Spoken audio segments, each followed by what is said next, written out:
Real Madrid supporters have been left disgruntled by their start to the season, which was summed up perfectly by their disappointing defeat against Barcelona at the weekend. Things haven't gone badly as far as Real Madrid are concerned this season. They've won 7 of their 10 games in La Liga. They've done all right on paper in the Champions League, but things just haven't really clicked into place for Carlo Ancelotti's side just yet. As a side point, this is a brand new YouTube channel dedicated to Real Madrid. So if you are enjoying the content or you want to see what it's all about, please do hit like and hit subscribe as well as we delve into what is going wrong at the Bernabeu at the moment. It was quite a summer of transition from Real Madrid's point of view. Quite a turnover in quite key players, I guess, as you look into it. Nacho obviously left the club and moved on to Saudi Arabia. Toni Kroos left the club as well, another experienced player who provided crucial experience and know-how to what is quite a young midfield at the Bernabeu. And then you've also got to look in the attacking areas as well with Kylian Mbappe obviously joining from Paris Saint-Germain in that much talked about deal, and Endrick arriving as well from Brazil. He's only young. He's a talented player who's going to go on to have a very big future at the club and beyond. But as far as Carlo Ancelotti is concerned, it's quite a big amount of change, really, in terms of his team, and something that's proving to be a little bit of a challenge coming into this season. Real Madrid haven't looked bad at all, but I think they were leaning quite heavily on Dani Carvajal during the first weeks of the season for that experience and know-how. Now, obviously, he's suffered a gut-wrenching knee injury, which has ruled him out for the season and potentially longer as well, which is a crushing blow for Real Madrid. His leadership and his qualities in that back line can't be understated. But I think what's more important is just how important he is in terms of that know-how of getting games won. That's something that Real Madrid have sort of been struggling with in the last few weeks. There's kind of been a little bit of a lack of sort of grit and determination and that sort of streetwise ability that Real Madrid need to get games done. You look at the game against Barcelona on Saturday, and it was a match which, looking at the first half, could have sort of gone either way. Really, I think you'd probably actually say that Real Madrid had the better of the play, and they dominated Barcelona. We're looking second best for long spells, and Real Madrid had their opportunities. Obviously, Kylian Mbappe had his the first of his 2 goals disallowed, and while it wasn't a thoroughly impressive performance, Real Madrid did look like they were in sort of relative control. But in the second half, things did completely turn in Barcelona's favour. Their attacking trio, which is fantastic from my point of view, with Lewandowski and Lamine Yamal and Rafinha, they absolutely ran riot, and Real Madrid just didn't know what to do with them. That obviously is down to defensive personnel. The fullback positions are a troublesome area for Carlo Ancelotti's side at the moment, but it's also maybe a bit of a reflection on the midfield, which is just looking a little bit frail at the moment. There's no doubt that there's 4 very talented players in that area with Jude, Bellingham and Chalmani and Camavinga and Valverde in there as well, but there just seems to be a bit of a lack of experience in there at the moment. And from my point of view, I think it just seems like the perfect time for Luka Modric to be playing a much more central role. Now, I know that he's getting on a little bit. A little bit is probably understating it. He's certainly getting on, and he's coming to the end of his days with Real Madrid. It's not yet known what the future will hold for him, whether it will be a case of him leaving next summer or whether he'll get to extend his contract at the Bernabeu. But I think at the moment, I think that experience is just absolutely crucial to the club. Obviously, he's in and around the matchday squad. He's largely being used off the bench.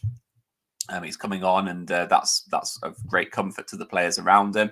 But I do think that at the moment, just since we are missing Dani Carvajal at right back, I do think there is that need for experience in the middle of the park, just someone to be a bit more of a composed presence to the players around them. There's supreme talent in this Real Madrid squad. I think that's the best way of summing it up, really.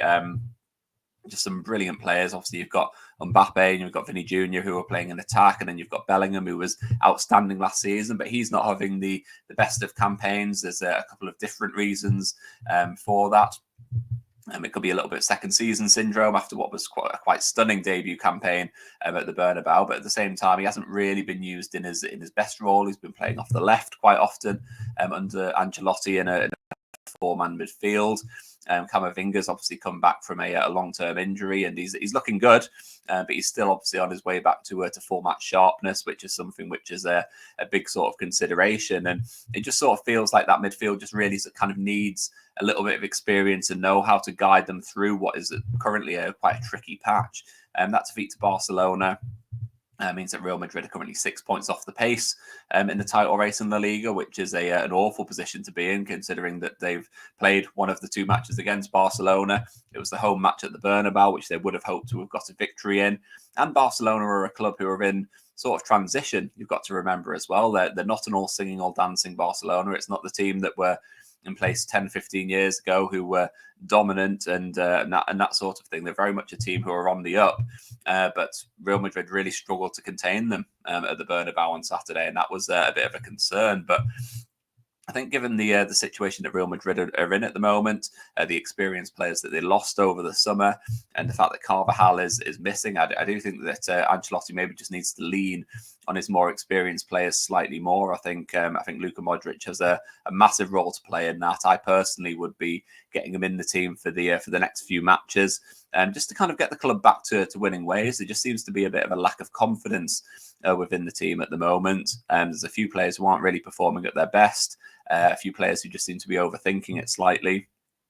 Bellingham is one of them. Valverde's been a little bit quiet in the last few weeks. Mbappe, he's looking lively, but obviously he was caught offside 8 times against Barcelona, and that was down to Hansi Flick's tactics, which were perfect, really, in that second half in particular at the Bernabeu. But he shouldn't be getting caught offside 8 times. So he's kind of still adapting to life at Madrid and that sort of battle to be the main man, but he does have to prove himself to do that. So there's just a lot of a lot of sort of mini issues kind of around the team where it just kind of feels like a team who are in transition. And when a team is in transition, and when you're dealing with talented young players who are adapting, and new signings who are coming in and just kind of settling, kind of like getting their feet under the table, you do need your experienced players to guide you through. And while Real Madrid aren't blessed with super levels of experience within that team, I know there's plenty in terms of people like Courtois and Rudiger,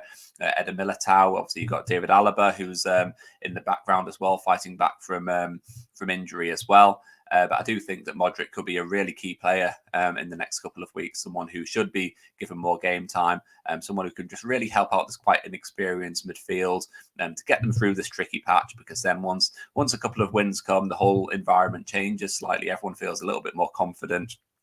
There's not quite as much scrutiny on the players. They can go out and play with a little bit more freedom, which is, I think, when the likes of Tchouaméni and Camavinga will really come into their own. And I think that it could be a really smooth move for Carlo Ancelotti to do just that, to help them through this tricky patch, help them through a couple of winnable matches in the Liga, but kind of tricky as well. Obviously, Valencia away is going to be a tough match for them, and then they've got AC Milan in the Champions League as well. So the matches don't get any easier. They are winnable. Certainly for Real Madrid, they will be going into them hoping to get victories in those matches, but with confidence a little bit frail at the moment.